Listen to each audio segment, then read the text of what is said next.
Boom! Check out the guns. What's up, guys? Gun Show Thursday. All right, let me get myself set up and we'll get the party started. Hope you guys are having a good week, a good Thursday evening.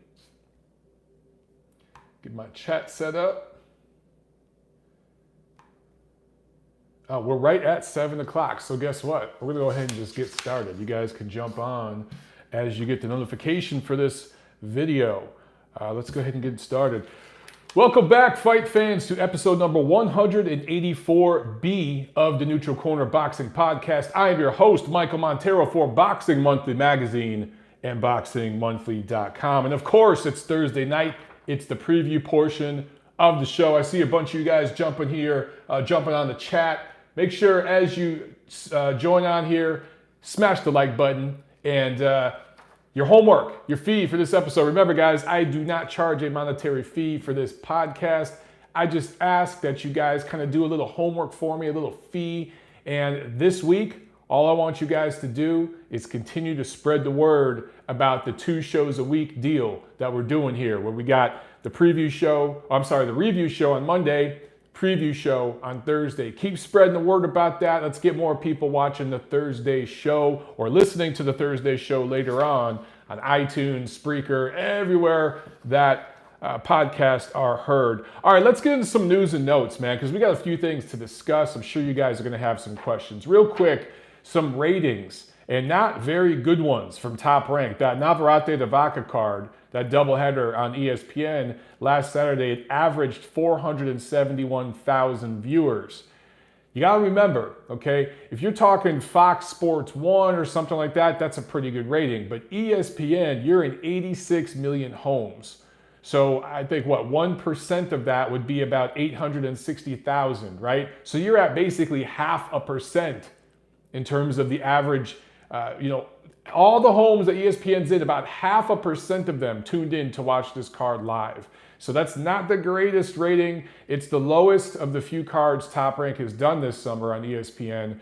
But look at the names. There were no Americans headlining, and it's the middle of the summer, the dog days of summer, school's getting back in, football's ramping back up, so it's understandable. However, you compare it to the Bryant Jennings-Dimitrenko card last year around the same time in August, that card did 686,000.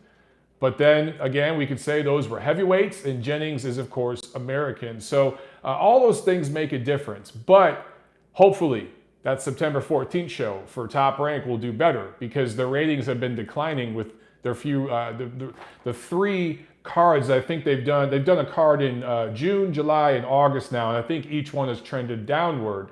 I think they'll get a bump in September. We shall see. Okay, WBO has denied Dillian Whyte's appeal. So when Alexander Usyk was named the WBO heavyweight mandatory, remember, Usyk was the unified undisputed champion at cruiserweight.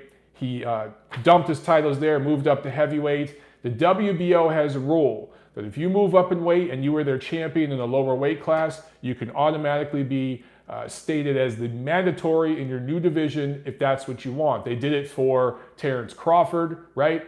So they did this for Alexander Usyk, and Dillian Whyte wanted to be the mandatory. He wanted to, so he put in an appeal after testing positive for performance-enhancing drugs by UCAD. He wanted to be the mandatory, right? WBO told him, nope, that's it. Denied his appeal, and that's that. So Dillian Whyte's not going to fight for a title anytime soon. We still have no idea what's going on with that UCAD investigation. Sure, a few of you guys out there saw a Tony Bellew interview this week where he was talking about how shitty UCAD is. They suck.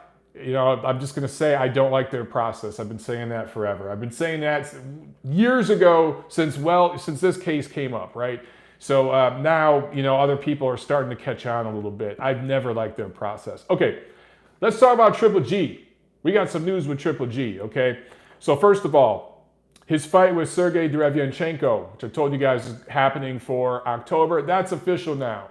So it's going to be Triple G and Sergey October 5th at Madison Square Garden, the Hulu Theater.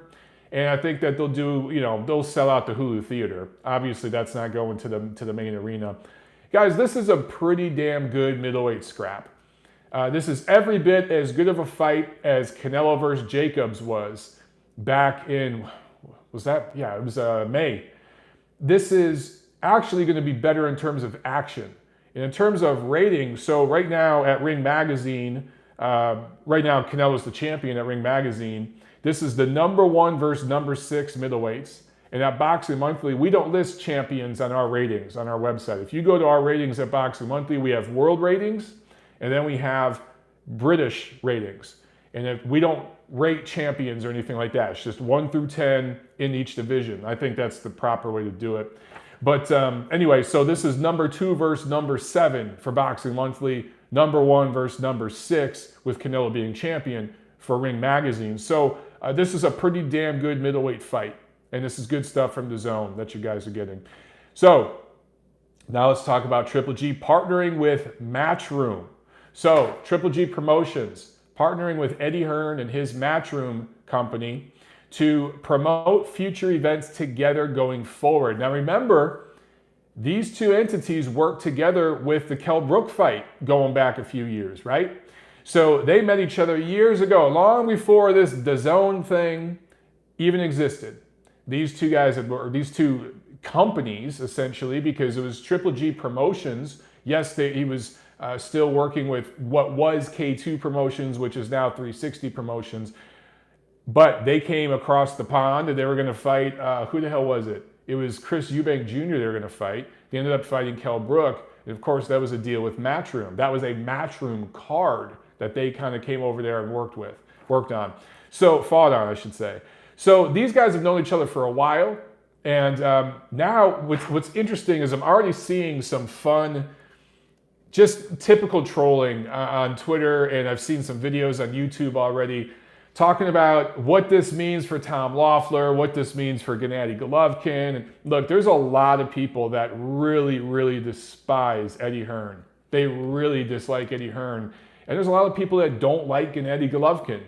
So now the hate for Golovkin is going to be even more substantial. The people that hated Golovkin before are going to hate him even more now if they hate Eddie Hearn. Eddie Hearn gets more hate than Golovkin. So this is just going to increase the hate. And some of the speculation and everything that I'm seeing on Twitter and social media is hilarious. I just want to clear the record right now. Gail Falkenthal says, hate the game, not the player. Exactly, Gail. But Tom Loeffler is still the managing director of Triple G Promotions, right? That has not changed. I remember I did a piece for Ring Magazine when Golovkin announced his deal with DAZN. I talked to Tom for at least an hour about that deal for that piece. And I asked him a million times, Tom, what's going on with you and Gennady? Come on, man, give me something, come on. I tried to pull something out of him. No, the relationship is good. Gennady's he's thinking about life after boxing. He's thinking about being a promoter. He wants to do what Oscar De La Hoya is doing right now, basically. And just for the different demographic of fighters, it's going to be more Eastern European fighters, guys from his part of the world, not just Kazakhstan. But remember, guys, Gennady's father's Russian, speaks Russian. I believe his wife is Russian. So the fighters from that part of the world is primarily who they will promote, but they will also promote American fighters. And right now, I know 360 Promotions works with several American fighters. So anyway, nothing's really changed as far as Golovkin and Tom Loeffler's relationship. They're just partnering with Eddie Hearn. And if you really think about it, long term, this makes a lot of sense. Look at Eddie Hearn and who he at least promotes or at least co-promotes in the middleweight to super middleweight division. Of course, you have Daniel Jacobs. Who wouldn't want to see a Golovkin-Jacobs rematch should he beat Derevyanchenko? And that's no given. Derevyanchenko is not a punk, okay? 13-1 is his pro record, but remember, he had 25 World Series of boxing fights. He just had a very close fight with Daniel Jacobs. So that fight against Derevyanchenko will be a very good way to see just where Golovkin is. The prime Golovkin pretty soundly defeats and stops Derevyanchenko. But if Golovkin really has slipped, who knows?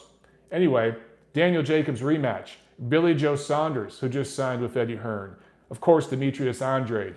Callum Smith, the champion at 168. Dimitri Bivol, who just signed a co-promotion deal with Hearn. He might be moving down from light heavyweight to 168 and staying there. And then, of course, there's the Canelo rubber match. So in terms of possible opponents, remember, after this Derevyanchenko fight, Golovkin has 4 more fights with DAZN. Look at all those opponents right there. And having this co-promotional partnership with Eddie Hearn makes all those fights doable, easy, and they eat on both sides with that thing. So it makes a lot of business sense. That's all this is. And then going forward, after retirement for Golovkin, he wants to get into promoting, partnering with Eddie Hearn, who has a really good business model over there in the UK. He's well entrenched with DAZN. Remember, Golovkin knows some of the people at DAZN too. One of the top guys at DAZN, I think financially, one of the executives, I can't remember his exact title, is from Kazakhstan, I do believe. So they're planning things for the future with DAZN together. I think this is a smart play. This isn't a shady thing. This isn't negatively impacting Tom Loeffler in any way. In fact, it's probably a good thing for him later on. Yeah, so anyway, let's get to some questions here. Oh, CJ Duncan with the super chat.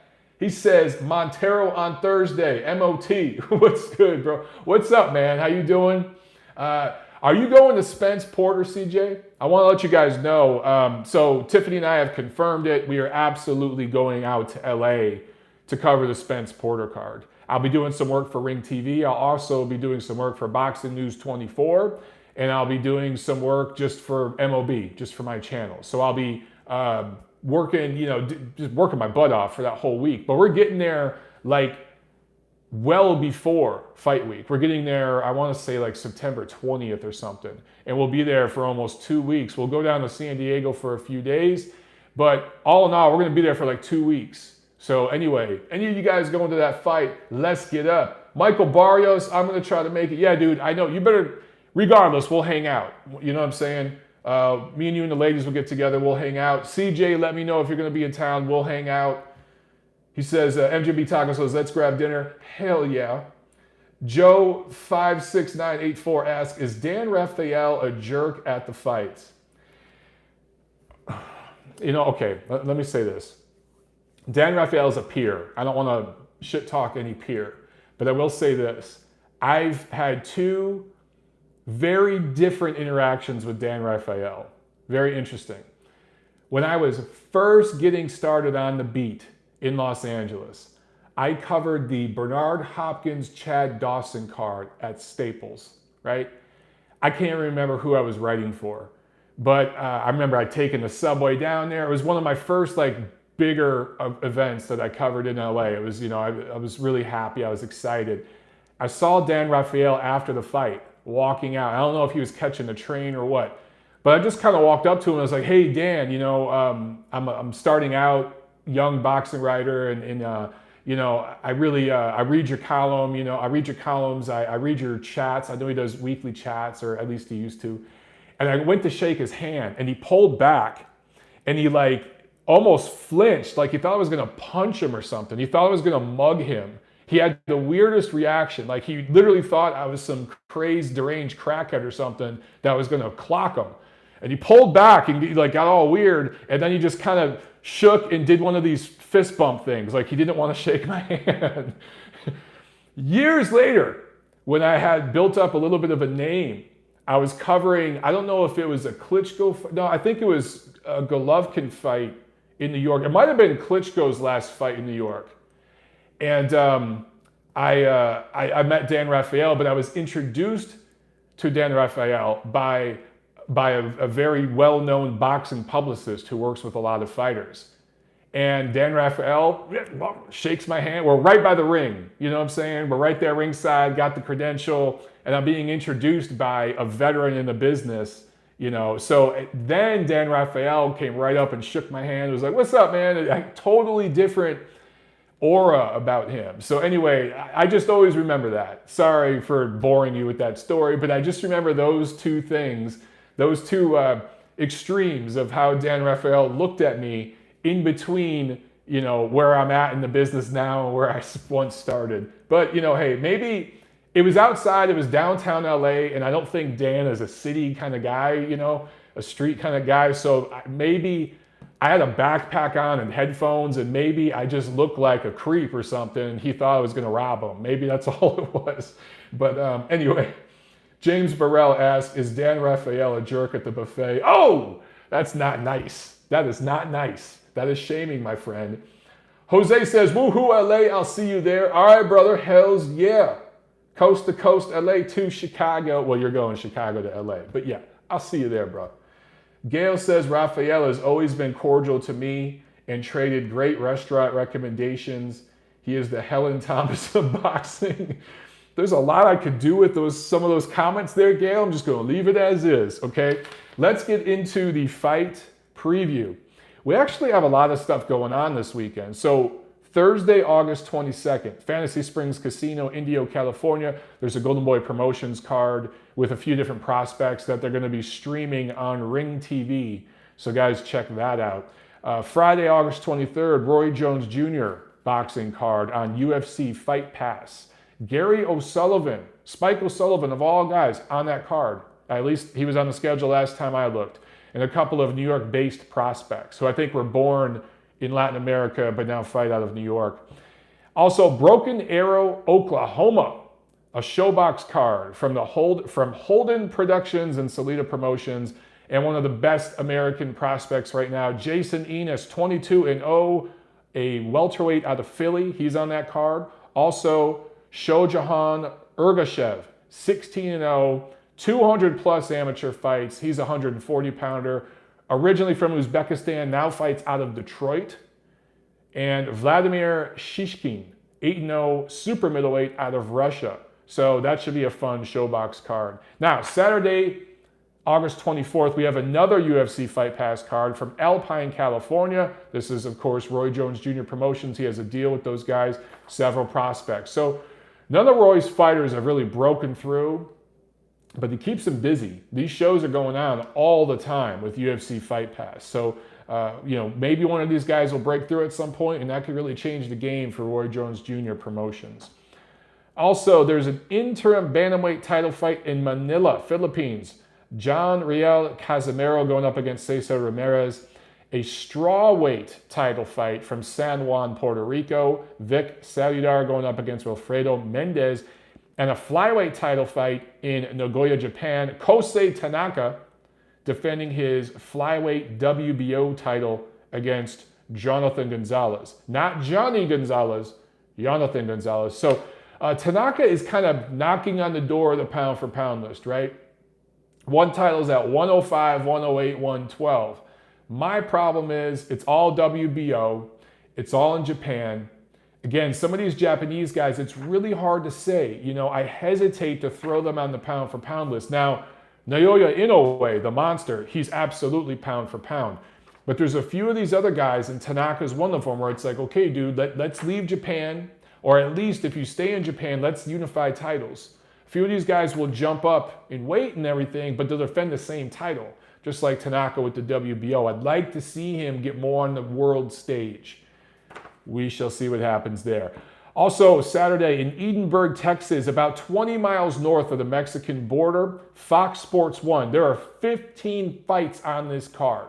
15 fights. They loaded this card. All prospects. So if you want to see some young guys coming up in the world, here you go. But in the main event, Brandon Figueroa, Omar's brother, who's a lot more dedicated to boxing and just seems to have way more upside, not just in boxing, but probably legally outside of the ring in his future. He's 19-0 with 14 knockouts, going up against an Argentinian fighter, Javier Nicolas Chacon, for Figueroa's interim WBA super bantamweight or junior featherweight title. In Hermosillo, Mexico, on DAZN, Juan Francisco Estrada going up against Dwayne Beeman. I didn't really know who Dwayne Beeman was. I looked up his record. He's out of North Carolina. He's fought exclusively in North Carolina and Mexico. So he's fought in the Chitlin circuit here in the United States, in North Carolina, and then he's had some nondescript fights in Mexico. I'm not quite sure why he was fighting down there against opponents that weren't very good. At least their records weren't very good. I have no idea what he's doing in this fight, but I think he's way in over his head here. Just quantum leap in opposition. I know I use that term a lot, but this is insane. He has fought nobody near, I'm not even going to say like gatekeeper level, and now he's fighting one of the best fighters in the world pound for pound. So this is for Estrada's WBC super flyweight title.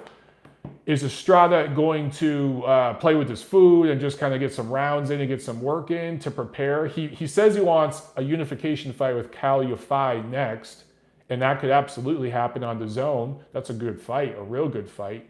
So is he just going to try to get some rounds in here and work, or is he going to try to blow this dude away? I don't know, but I mean, I'll be checking it out because I'm a huge fan of Juan Francisco Estrada. I think a lot of you guys have been sleeping on him for a long time. But man, this opponent he's fighting, we'll see what he's made of heart-wise. But what did I tell you guys about Navarrete de Vaca last week? This is an even more extreme version of that. It could get ugly.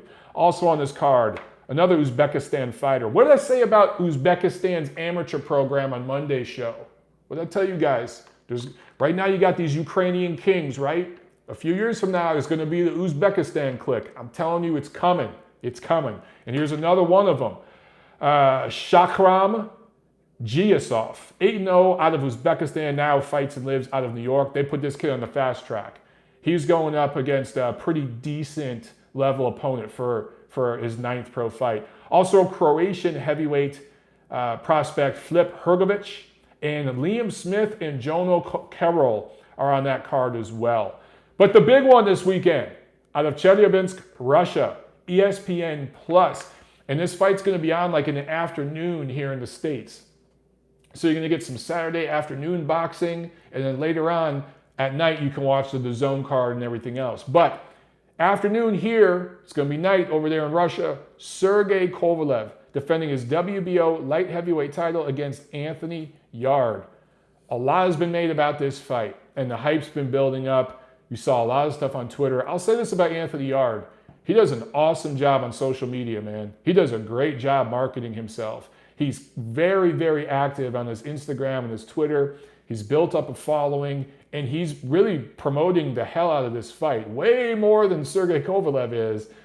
Sergey's just showing up. That's all he's got to do there in Russia. But Yarde really is promoting this thing. However, Yarde is 18-0, 17 knockouts, 6 feet tall, 28 years old, looks awesome on the pads, looks awesome hitting the bag, physically looks like a specimen. Okay, but who has he fought? He's fought nobody as a pro. He took up boxing at 19 years old. He hasn't even been boxing for 10 years. That's crazy. So there are 18-year-old kids right now in the amateurs who have been boxing longer than Anthony Yarde, right? So, we got a super chat from Ray Valero. Thank you very much, Ray. He says, support the legendary Mike Montero. Dude, thank you very, very much. I appreciate that. I can't tell you how much I appreciate that, man. That's awesome. Thank you. Okay, so I'm not trying to shit on Anthony Yarde at all. He has a puncher's chance. The big chance he has in this fight, it's really on Sergey Kovalev. Kovalev has, it's no secret. The guy can be extremely undisciplined outside of the ring. He drinks a lot. He womanizes. There's been issues with all this stuff. I'm not saying anything controversial. We know, right? He's had not one, but 2 separate legal incidents involving women that weren't his wife over this summer. Ray Valero's laughing at me about the womanizer thing. Dude, it's just, maybe him and his wife are cool. They have an arrangement. I don't know. But there always seems to be issues with him and women and alcohol. And I'm not saying this to beat up on Sergey Kovalev. I'm not trying to tell anyone how to live. I mean, if he's doing something that's illegal, that's different. That is shitty. But if you're trying to be a prize fighter, dude, this ain't basketball. This ain't even football. Because in football, there's an injured reserve. There's a second string, a third string. There's an off season. This is boxing. It's 24/7, 365. If you really want to be exceptional, what separated a guy like Floyd Mayweather is he really did. I mean, for the TV, he'd eat tacos or Burger King and shit. This dude outside the ring lived an extremely disciplined lifestyle. He still does. He was a gym rat. He was in shape 365 days a year. You know what I'm saying? Kovalev has shown that he can be undisciplined. And I talked about this before. His last fight in Russia against Isaac Chilemba didn't look great. Didn't look great. Got the W. Oh, we got a super chat. Hang on. Super chat from Mitchell Grant. Thank you very, very much, Mitchell. Let's see. He's got, he says, Mike, can you give a shout out to my brother Wes? It's his birthday. He is a massive fan of yours for many years and also got me into boxing. Thank you for your hard work, Mike, from Mitch in Sydney, Australia. Number one, absolutely happy birthday to Wes. And thank you, Wes, for supporting my channel. Not only that, but also bringing your brother on board, Mitch. And not only that, but bringing him on board to the sport. That's awesome. Makes me feel awesome because I helped bring another fan to this sport that I love and am so passionate about and have dedicated so much to. And it's given back to me. So like, this is a prime example. Yes! Dude, if I could reach across here and give you guys a fist bump, I would. Not a creepy Dan Raphael fist bump, but an actual fist bump. Thank you very, very much, Mitchell and Wes. Happy birthday. And then also, how damn cool is it? You're watching this from Australia. It's tomorrow already, and you're watching this shit. I love what I do. God damn it, I love what I do. Okay, sorry. Back to the fight. Sergey Kovalev. In terms of boxing craft, he has forgotten more about boxing than Anthony Yarde will ever know, right? Sergey Kovalev at age 15 had more craft than Anthony Yarde will ever have. Yellow Man chimes in and says, it's night where I'm at. And I love it that your, what is it called? Your avatar is Homer Simpson, who is yellow, so that makes sense. Well, thank you for watching wherever you're at, Yellow Man. I appreciate it. But yes, back to Kovalev. Sorry for those of you listening on iTunes later. I know this, I'm kind of all over the place. I'm having ADD issues tonight. But Kovalev, man, 36 years old. I should go to his record. 33, 3-1, 28 knockouts. The same height as Yarde. 72 inches is his reach. They don't list Yarde's reach, but he may have longer arms than Sergey, but Sergey's got some long ass arms. He is about 8-9 years older. Had a pretty good amateur career, more so regional, not necessarily global with his amateur career, but coming up in that Russian system, good amateur career, certainly better than Yarde's, which was maybe, I think, 20 amateur fights, something like that. So in terms of experience, in terms of craft, skill, who's had a tougher road in life, who's had a tougher road in the ring, in their pro career, who's been through it? Kovalev. Guys, I talked to Kovalev's managers and some of those guys. Just a lot of you don't know the sacrifices that Sergey Kovalev made when he moved to this country. And he didn't get paid for many of his early fights. It was Igis Klimas who was basically paying his rent for him for a while, and Sergey just wouldn't get paid for the fight. So like, he's made extreme sacrifices to get where he is. Extraordinary circumstances. And he's one of those guys where, regardless of how you feel about some of the controversial things he said before, some of his actions outside the ring, just referring to what he does in the ring, if he could have been more focused and 100% dedicated, this dude, he probably would still be undefeated, and he might be at the top of that pound for pound list, at least near the top. He really is that good and can be not the best fighter on the inside, but really good at long range, really good at mid range, decent on the inside. It's just, what kind of condition is he in for this fight? Physically, mentally, emotionally. Has he been partying his ass off in Russia like he did before Chilemba? Before that Chilemba fight, he was partying his ass off in Russia. Wasn't necessarily the most focused camp ever. The previous time he had fought in Russia, he killed a man. So I've talked about this on a couple different shows now, right? So there's a lot there. He's also fighting in his hometown. Also on top of that, there is a huge 8-figure payday waiting for him to fight Canelo Alvarez at the very end of this year, if everything goes right, Saturday night. So life-changing money, because for all Kovalev has accomplished, he's never made that significant, massive payday, right? The fight with Canelo would be for over $10 million. I think they had offered him 8 or 9, somewhere in that range, and he turned it down the first time around. If he beats Yarde, defends his title, they're going to offer him over $10 million. And that fight's going to happen at the end of this year. So there's a lot of pressure and a lot riding on this. Is Kovalev handling that pressure well? Is he staying disciplined? Has he laid off the alcohol? Has he, since he started camp, has he been 100% dedicated and focused? We know he wasn't a few months ago. We know he's being crazy and doing some nasty shit outside the ring. But over the last 8 weeks, 9, 10 weeks, has he been focused on Anthony Yarde and 100% ready? Remember how long it took to announce this fight officially? Remember how it kept getting delayed and pushed back? Was Kovalev being disciplined during that time? Or was he screwing off? We'll find out. The best chance Anthony Yarde has to win this fight is if Sergey tries to be the crusher and comes in there and just tries to blow him out. If I'm Sergey Kovalev, if I'm Buddy McGirt, I'm telling Sergey to box just like he did against Eleider Alvarez in their rematch back in February. That's how he should fight this fight. So if he fights this fight that way, he will soften Anthony Yarde up and stop him late. If he goes out there and tries to bomb this dude out of there, Yarde could get lucky and land a big shot. Sergey's been busted up. He's taken a lot of punishment. Some of the lifestyle outside the ring has contributed to that. And if he takes a big shot from Yarde, depending on the condition he's in, it could be nighty-night and he's at an 8-figure payday. We've seen crazy things like this happen before. We saw what Andy Ruiz was able to do against a not completely 100% focused Anthony Joshua just a few months ago, right? So, guys, just remember that, look, obviously I'm picking Kovalev and picking him big. I think Kovalev should win this fight.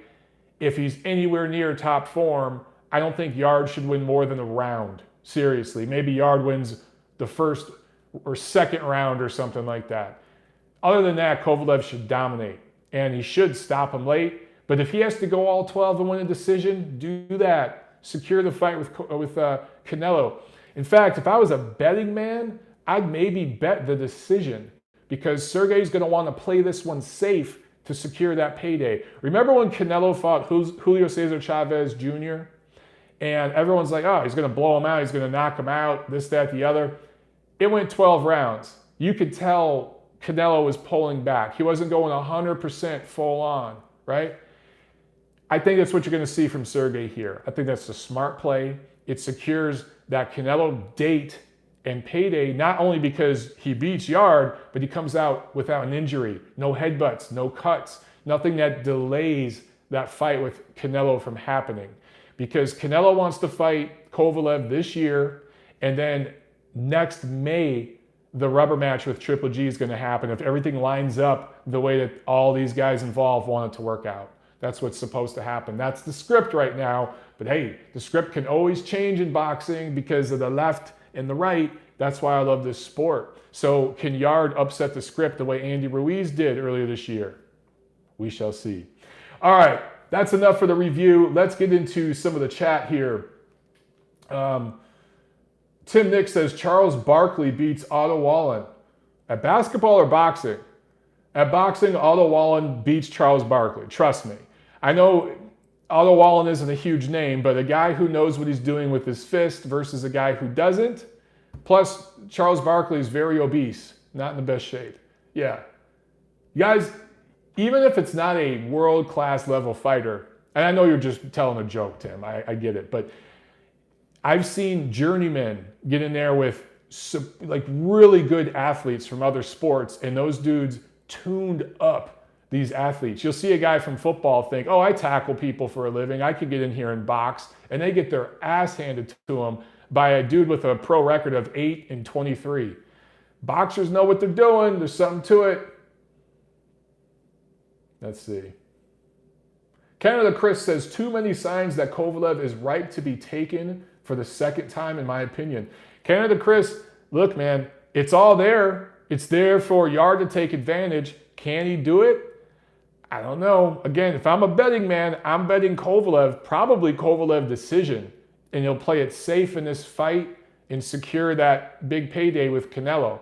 That would be my safe pick. But Anthony Yarde is bringing 2 of his own judges to the party. So we shall see. Crazier things have happened in boxing, right?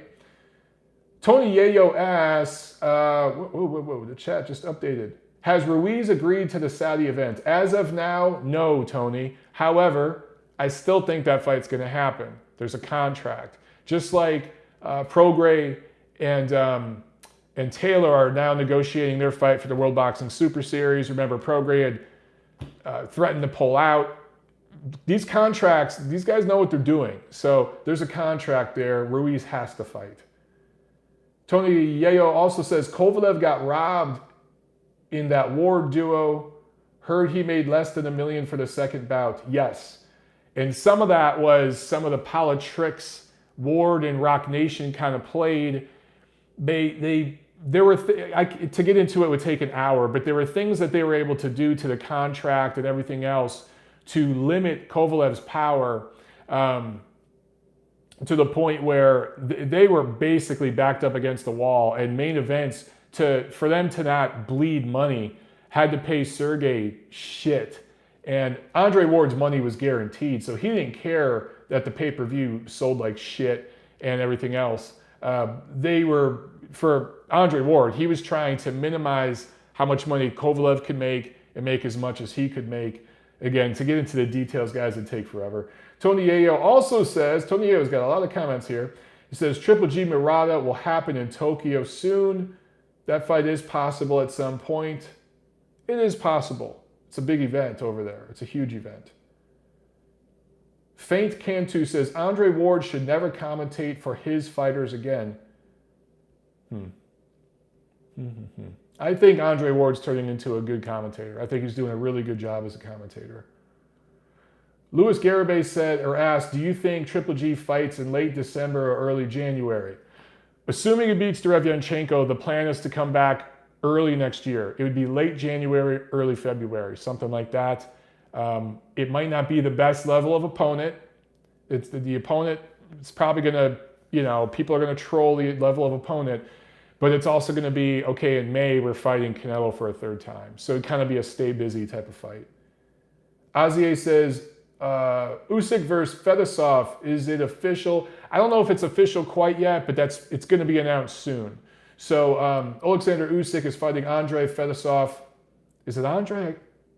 I can't remember his first name. Is it Sergey Fedosov? Anyway, it's the guy who won the Boxino tournament, heavyweight Boxino tournament on ESPN a few years back. Vlad asked, Mike, what do you think of Usyk at heavyweight? I'm biased, but I think he could clean the division in 3 years. We got to see how he looks, man. He hasn't fought since the end of last year, man. He hasn't fought in almost a year. I actually think Fedosov is a really good first opponent for him. I think Takam would have been too, but Takam just signed another deal. So Fedosov is experienced. He's fought some good, decent heavyweights himself, won some, lost some. But overall, I think it's a good first fight for Usyk. We got to see how he looks at the weight. We got to see how he can handle a heavyweight punch. This is a proper first fight for him, coming back off the injury and the layoff and everything. How does he do against Deontay Wilder, Anthony Joshua, those kind of guys? That's a huge leap, dude. That's a huge leap. So we got to see how he can handle the power and the size. He's going to be punching up at bigger guys now, that he's not going to be able to really hurt and move and turn the same way he did at cruiserweight. So I think it's going to take a year or two to adjust to that. But you got to remember, he is the mandatory now for the winner between Ruiz and Joshua. If the winner of that fight, which I believe will be Joshua by decision, if he wants to keep that IBF belt, he's going to have to fight Usyk. So Usyk's going to have to, if he beats Fedosov and beats him well, he's going to have to get in the ring again very, very soon and fight a top 10 guy to see where they're at. If he can handle a punch at heavyweight, he can absolutely be the champion right now. He's got that kind of boxing craft. Can he handle the punch? That remains to be seen. Cody8804 says, so Loeffler was stabbed in the back. Cody, I'm surprised it took you this long to get on here and start bashing Loeffler. Go back and watch the beginning of the show. Tom Loeffler is still the managing director for Triple G Promotions. Ozzy A says Mike Coppinger tweeted that Ruiz agreed. Okay, well, Coppinger has direct access to the PBC guys. They're really good buddies. So if he's tweeting that, then I guess Andy Ruiz agreed to terms. So basically, what I've been telling you guys for the last 2 weeks, it looks like it happened. Let me go check Twitter right now. Let's go to Mike Coppinger's feed. Is it Mike Coppinger or Michael Coppinger? Let's see. It is Mike Coppinger. Okay. Let's see. Blah, blah, blah. I don't see any tweet about it, guys. Oh, here we go. Okay. So Mike Coppinger tweets, sources, Andy Ruiz has agreed in principle to head to Saudi Arabia for the rematch on December 7th. If you want to know more, go to the site that we charge you to read articles for. Okay, so yeah. So what I've been telling you guys for the last 2 weeks, the fight's going to freaking happen in Saudi Arabia. So can we move forward with this shit? The fight, it will happen like I've been telling you guys. These contracts are solid, okay? They are solid. Tree Duck says Ruiz is getting millions more. Yeah, like I've been saying, they were trying to get more concessions. I tweeted weeks ago, go research the tweet. I tweeted weeks ago, when this negotiation is said and done, Andy Ruiz is going to get 8 figures. Regardless of whatever number, he's going to get 8 figures. So there you go. That's what I've been saying for weeks, guys. This is how it works. You just got to be patient. Okay. Let's see. What else? Fink Cantu says, if you promote a fighter, you should not be in on the commentary. Yeah, I agree with that. You shouldn't be one of the main commentators. You can come on and do a guest spot, a quick segment or something, but you should not be one of the lead commentators if it's involving a fighter that you promote. That's kind of weird. Bernard Hopkins does that on some of those Golden Boy cards, where he would be he'd be doing commentary work, and it's one of his fighters in there. I never really liked that look and feel. I don't think that's the right way to go. It just feels a little too inside. Centurion's son asked, do you believe Mayweather got $2.5 million for that Saudi video or Santa Claus? I don't know what you're talking about. But remember last week when this AJ and Josh or Andy Ruiz thing was starting to get real hot and heavy and everyone was talking about it, and a video quote unquote leaked of Floyd training overseas, and people were like, oh, does this mean the Pacquiao rematch is on? And now Floyd, he was asked about it, he says, man, that video is from years ago. Floyd, we know you leak the video to get attention because that's what you do. When Floyd doesn't get enough attention, he'll do little tricks like that to get some media attention. And then he'll be like, ah, man, that video is from years ago. He leaked the damn video. Okay. Silvio asked, Mike, which future fight are you most looking forward to? That's signed or that's not signed? That's signed this year. Right now, man, you got to give me Ruiz Joshua too. Everyone's intrigued for that fight. But then also Prograis Taylor. I like Prograis a lot. I like Josh Taylor a lot too. I think that's an amazing, fantastic fight. Golovkin, Derevyanchenko, and let's not forget, man, we got Vojtik Beterbiev. That fight's kind of falling under the radar. Man, that could be the fight of the year. We shall see. Oh, also, let's not forget, we're going to get Heard in J-Rock again, probably by the end of the year. Holy shit. 2019 has been shit for the first 3 quarters, but the 4th quarter of this year, it's going to be good. Real good. Okay. Couple more, guys, and then we out of here. Luis Garibay asked, will Loma fight again if he beats Campbell? This year? I doubt it. I doubt it. Because they're targeting the Teofimo Lopez fight for February, right? The Super Bowl. If everything works out, Grandpa Bob wants to have Vasily Lomachenko and Teofimo Lopez fight around the Super Bowl next year. So maybe you can squeeze in a fight for Lomachenko against a lower level opponent just to keep him busy. Maybe they'll do that. But probably, I don't know, man. He might. It really depends on what happens against Campbell. He's got injured in the last few fights, right? He's had a couple of little nagging injuries. Does he get hurt again? Does he get cut? You just don't know. Tony Yayo says Teofimo's not ready for Loma. I tend to agree, but let's see how he looks against Richard Comey. Let's see how he looks against Comey. The Kissam asks, Usyk versus Takam confirmed for October in Chicago. No, the Kissam, you go back and watch the whole show. You should have watched Monday's show as well, because I talked about this, I do believe. Takam is out. He signed a deal with, I think, Star Boxing, Joe DeGuardia's group, so he's out. So now they're looking at Fedosov for Usyk to fight. Usyk will fight on that same date, same venue in Chicago, but it's going to be against somebody not named Carlos Takam. Okay, let's see here.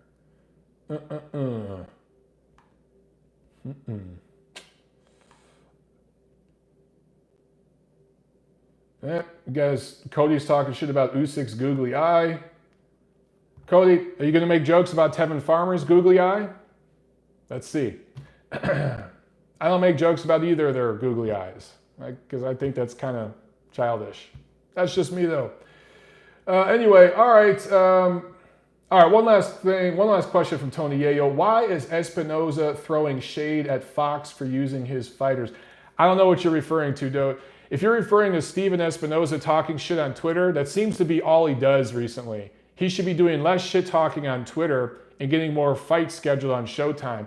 Because other than this ShowBox card that's on the schedule, Showtime's boxing schedule right now is blank. Like the back of the notes here that I'm holding up. The back of this sheet of paper, it is blank. Meanwhile, you've got PBC's schedule lining up on Fox. They got some good shit coming up. ESPN's got some good stuff to look forward to. Of course, DAZN is going to crush it in the fourth quarter. So, yeah, I think that Steven needs to stop tweeting and start negotiating and get some more fights on this damn network. Yeah, Brad Williams asks, is Teofimo going to fight Comey? I heard he was having second thoughts. That's still the plan. That's what Grandpa Bob wants. So Teofimo might be saying this or that on Twitter. He might back out of that arrangement, but if Grandpa Bob has his way, that's what will happen next. Gail Falkenthal says, Steven Espinoza granted a lengthy interview to Lance Pugmire in The Athletic. FYI, half-price subscription deal on The Athletic today. Well worth it. Interesting. I can't pay for news. I think boxing fans already have to pay for so much. I know The Athletic is all sports, not just boxing. So I think if you're a sports junkie, it's probably a good deal. But for me, I'd just rather text the promoter or whoever, the fighter, and ask them directly than pay on The Athletic box. Here's my thing about sites like that and stuff. People, look, The Athletic has certain people that they're tied to in the business that will give them news first before they give it to everybody else, because they have kind of a deal worked out. I don't mean like money's changing hands. I just mean they're buddies. But as soon as you tweet something, the news is out there. There's no such thing as breaking news anymore, because in 3 seconds, it's all out there on social media anyway. So really, even when I do a video, I don't do videos about breaking news or this or that, because I'm not going to break any news on this channel. If I hear something from a promoter, a fighter, whoever it is, and I talk about it here, by the time I upload the video, get it out there, tag it, bag it, release it, it's on Twitter. It's everywhere. So, yeah, I don't know if I'll ever subscribe to The Athletic. We shall see. Maybe if I work for them one day, I'll subscribe to them. Brad Williams says, Comey looked better than Teofimo did. Yes, in their last fight, but go to the fight before that. Different story. So, look, styles make fights. And again, I will say, those 12 rounds Teofimo Lopez had with, I can't remember the fighter's name, the Japanese fighter, was the best thing that could have happened to him. The absolute best thing that could have happened to him. It's going to pay off for him down the road.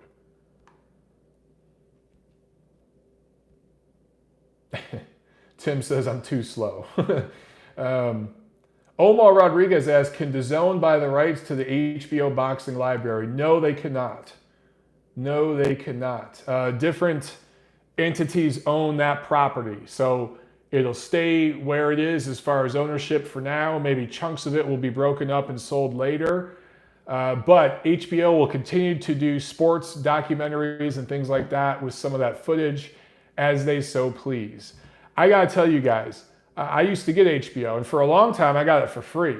I had a deal worked out where I got it for free for years. And they wanted to start charging me recently. My deal that I used to have was running out. And that deal carried over from LA to Atlanta and everything else, but they didn't want to recognize it anymore. And they wanted to start charging me, and I just canceled it. HBO sucks. They don't have boxing right now. They're a propaganda machine for political activism and all that. And not that I subscribe to that in either side or anything. I just don't, The only good thing they have is Hard Knocks with the NFL, right? And they do some interesting documentaries. They do, I'll give them that. But that shit's on Netflix in 6 months, right? Any documentary they have. I'm not a Game of Thrones nerd. So yeah, I just don't get the HBO thing. You know what I'm saying? I just don't get it. And the Hard Knocks, I do like the Hard Knocks, but how many times can you see the same kind of storyline over and over and over? It's just like these 24/7 type of shows in boxing. I don't really watch those either, because you get to a point like I already know all the information they show on those shows. It might be news to the casual sports fan, but I already know pretty much all that information because I've talked to the fighter or his promoter at some point. So I kind of know everything. Centurion Sun says 24/7 was the best. It was a lot of fun, dude. Don't get me wrong. It was fun. Extremely well produced. But how many times could I see Floyd Mayweather go to Taco Bell and be hanging out with his girls and getting a scalp massage and getting his nails done? It was the same thing just over and over. And then when he went over to Showtime, it was, he was doing the same thing there. Same thing with Pacquiao. Even with Golovkin. The one interesting thing I'll say is Golovkin kind of turned heel in the rematch with Canelo. And that kind of made it fun because Canelo and Golovkin really hated each other. And they were so respectful during the first fight. The second one, they really hated each other. So it made that 24/7 kind of interesting. But yeah, I stopped watching those programs a while ago.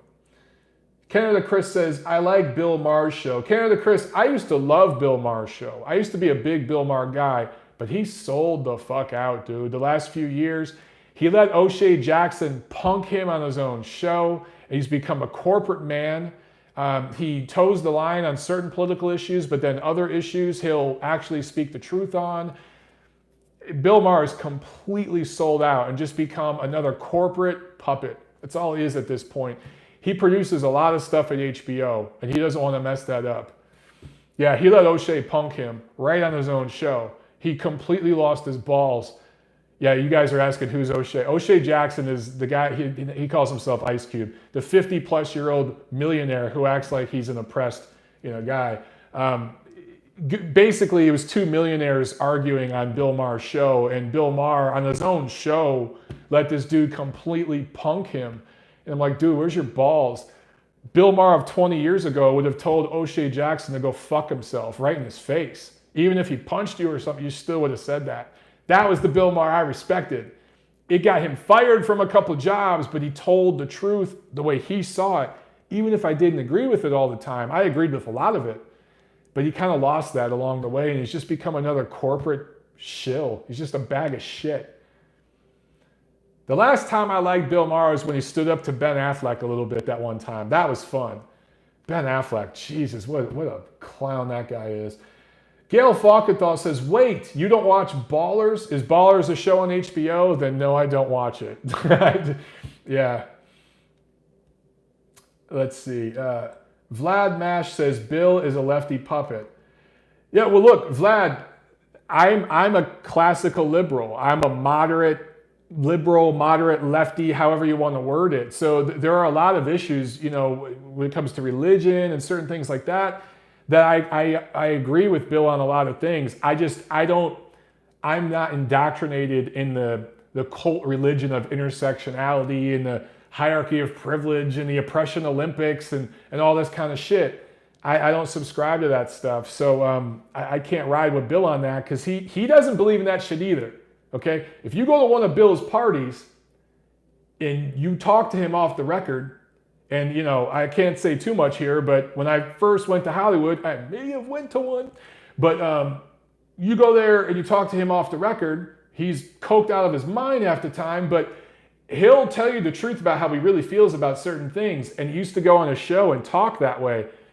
He goes on there now and he bites his tongue. And I'm like, dude, you're a fucking shill. You're the same guy you used to bitch about 20 years ago. Who knew that we're going to have a Bill Maher rant the last 10 minutes of this show? Billy Boxum Spectrum says, I love Reyes gloves. Hell yeah, dude. Hell yeah, I love Reyes gloves, I tell you. But boxing coaches don't like them if you're working mitts. They want you to put on something way softer because holy shit, your power changes. You got to get used to your hands being so curled up though.